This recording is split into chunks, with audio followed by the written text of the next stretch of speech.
This week we're looking at composition and the rule of thirds.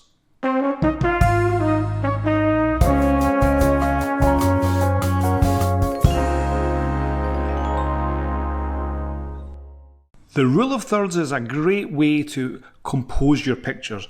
Go into the settings and the camera section of your settings and choose Gridlines, and the one in the middle is the rule of thirds. These grids will help you line up your shot on the top rule or the bottom rule, depending on your composition itself.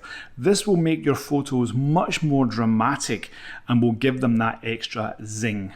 This also works if you're looking at other aspects as well, like here on the beach, for example. So, always use the rule of thirds. I do. That's this week's tip. Fly safe.